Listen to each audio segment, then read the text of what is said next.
Hello everybody and welcome back to my channel. Today we've got another Starfield video for all of you. First things first, I just want to clarify this is a spoiler-free video. I wanted to make this video because there was just so many questions I had about New Game Plus and how it works, but I was too afraid to look it up because I was worried about finding spoilers. So I wanted to just create something for you guys here today. So the first thing I want to talk about is the fact that up until the very last moment where you start the New Game Plus, you can go back to your world and not do a New Game Plus. This was something that I personally was really worried about, but I didn't want to look it up because I didn't want any spoilers.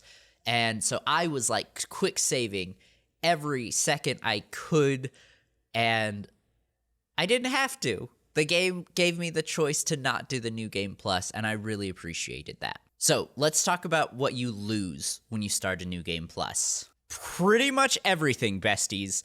Your ships, your money, your items, your story progression, your outposts, your planetary scans, like every planet that you scanned and completed, that gets reset. It's all gone, which can be devastating if you put a lot of time and effort into everything.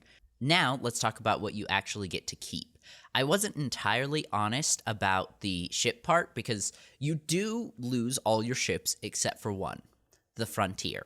And even if you sold the Frontier during your first playthrough, you do get it back in your New Game Plus. And then your level progression and skills/perks also go through to your New Game Plus. Lastly, any abilities you got in your main playthrough will also go with you to your New Game Plus. And now I want to talk about what you actually get when you start a New Game Plus. I'm going to be super vague about this. I believe this is not anything spoilery the way I'm going to phrase it, but if you don't want to hear, skip to the next chapter.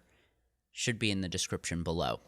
So you get a new ship and a new spacesuit that are not available to you in your main playthrough. You have to start a New Game Plus if you want to receive them. And again, I won't specify what they are, but what I will say is they are sick as hell. Really love them. And they have some pretty cool abilities.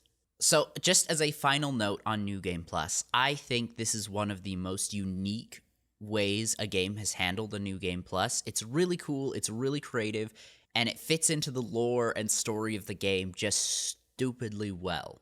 I do think some players are going to be really disappointed, though, with the fact that you can't transfer your items and stuff like that with you to the New Game Plus. And I'm hoping that in the future they add an ability to do that. I think that would be really nice. But also, I think what would be best is if they let players choose if you want to just go in no items or take some items with you. Because I think there are also players that really enjoy the fact that you pretty much start from scratch in terms of money and items and stuff. So giving the players the choice, I think, would be really great. Anyway, that's all for today. Thank you guys so much for watching. I really appreciate it, and I will see you in the next one.